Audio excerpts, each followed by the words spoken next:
I'm Lance Lysowski, the Sabres beat writer for the Buffalo News, coming to you with my latest edition of the Sabres mailbag. Now, of course, if any of you aren't aware, in addition to the written version that you will find not only on our website, but in print in the Buffalo News, I also like to take one question from a reader submitted on Twitter, X, whatever you want to call it now, or email LLYSOWSKI@buffnews.com and answer it here. In the written version, there's only so much space to answer a question. Plus, this is a different way to be able to answer questions, engage with everybody. So let's get right to it. Stu's Twitter handle had a bunch of numbers at the end, so don't know his last name, but thank you, Stu. Appreciate the question. Is Devon Levi better suited growing in the American Hockey League rather than the NHL? It depends on who you ask, right? The traditional school of thought in the National Hockey League is that a goalie in his stage of development, typically they appear in 100 games between European leagues, American Hockey League, and ECHL before they become everyday NHL players. This is obviously different than forwards or defensemen, but if you speak to people who are well-versed on goaltending development, it's critical in their minds that a young player in Levi's position work out the kinks in their game in lower levels of pro hockey rather than doing it in the NHL. Now we've seen athletes not have that 100 games and have success in the NHL. We've had some who don't have it and they struggle. Jacob Markstrom, for instance, was rushed to the NHL at an early age, struggled, and had to revive his career in Vancouver before he ultimately ended up in Calgary as one of the top 10 goalies in the league, depending on what side of the debate you are on. So the Sabres, of course, have gone about this very differently than most teams. Now, if you rewind to opening night back in October, Levi was the starter, despite having only 7 games of NHL experience at that time, and Eric Comrie was the backup. Ukko-Pekka-Luukkonen was a healthy scratch. The depth chart was shaken up significantly as we progressed through the season, where Luukkonen took over the starting job in late December and didn't look back. Had a breakout year. He's going to get paid as a restricted free agent this summer. We will see what that contract looks like. I would anticipate the average annual value being between $4.5 million and probably $5 million. That's where you're probably going to land on there. The number will change based on term, but you can pencil him in as the Sabres' number one going into training camp. Lindy Ruff said as much in his opening press conference not too long ago. So this creates the conversation that Stu raised, which is, do they go out and get a backup goalie and put Devon Levi back in Rochester? Now, if you go back and listen to Devon Levi's end-of-season press conference in Rochester after the Amerks playoff loss, he certainly sounded like a goalie who expected to be in the NHL in the fall and has already turned the page on his American Hockey League career. Now, there's no question the Sabres have painted themselves into a corner based on the way they've handled their goaltending depth chart the past 2 years. Going with 3 goalies, not only 2 years ago, but of course last year, and showing an eagerness, a priority to get Devon Levi starts, is going to really impact negotiations if they do attempt to get a true number 2 going into next season. If you're a veteran goalie looking for a backup job in the NHL and you're past your time in the American League, are you going to take the risk of signing with Buffalo and possibly falling third on the depth chart and ending up in either a 3-goalie rotation like Eric Comrie, which is certainly going to impact his market this summer in addition to the struggles he had when he was in goal, or you end up on waivers and sent to Rochester. That's not a place anyone at that stage in their career wants to be at. Now, in a perfect case scenario, You have Levi bought in to the opportunity in the American League, which of course, like, he embraced it. He was very good about it, acted like a pro. Everybody in Rochester was thoroughly impressed with him.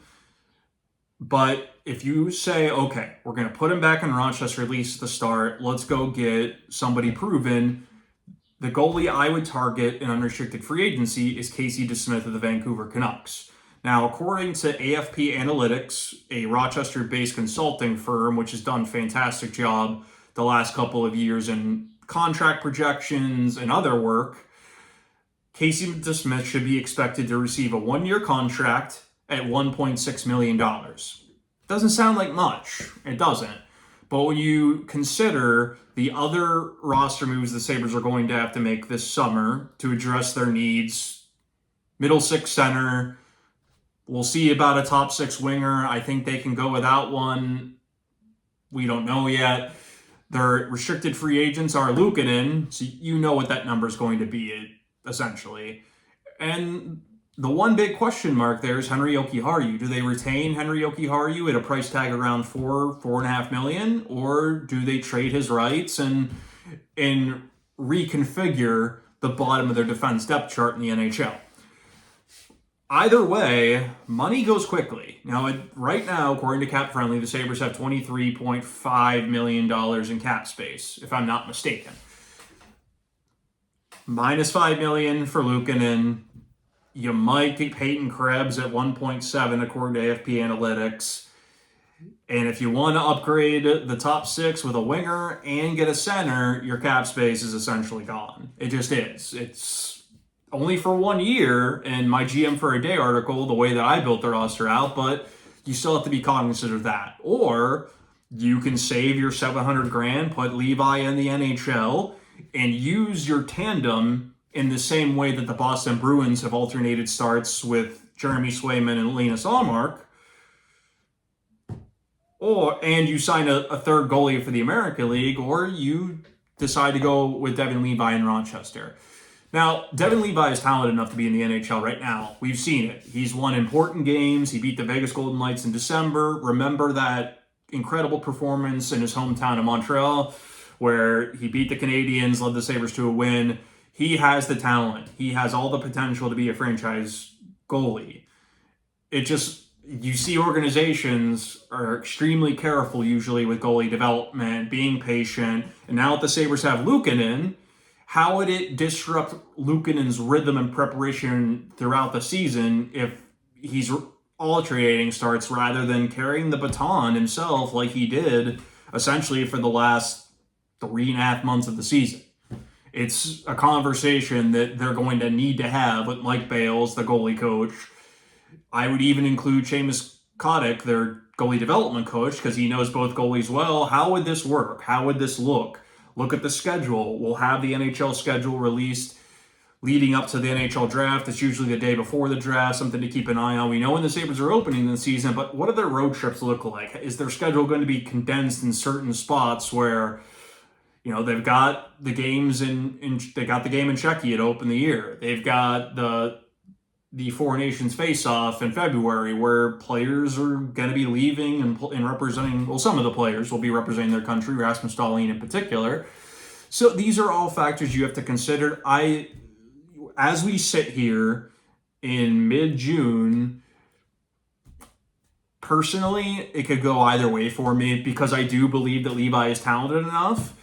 It just, what gives me pause, of course, is some of the struggles we saw and the success Luukkonen had when he was able to get into a rhythm and able to carry that job. But again, there are going to be challenges in terms of acquiring a goalie. You can go out and trade for somebody. That's always an option. But you have to make sure you're getting the right person. What's the contract look like? What are you giving up? Goalies aren't easy to get. They're at a premium. There aren't 64 goalies who can play in the NHL. There's always a few who are tweeners who probably shouldn't be in an NHL roster, but you run out of viable NHL-ready options throughout the offseason. And part of that is prospect development, who you have grooming or developing with your affiliate. So DeSmith would be my pick. Luukkonen in the NHL. Levi's your starter in Rochester. But I could also see the other side of it where, okay, you have Luukkonen and Levi on your NHL as your NHL tandem, you rotate as much as possible. There is a easy path here to get both of these. You could get both of these guys 40 games. You could. It's very realistic in my opinion, which would be beneficial to both of their developments, because I think it is important to point out that Luukkonen is still developing. He's not done yet. So another interesting layer to this offseason, what do they do in goal? Who would be an option for the Amerks if the Sabres do decide to target a number 3? Is Malcolm Subban somebody they bring back? We're going to find out soon. I'm Lance Lyskowski of the Buffalo News. Thanks again.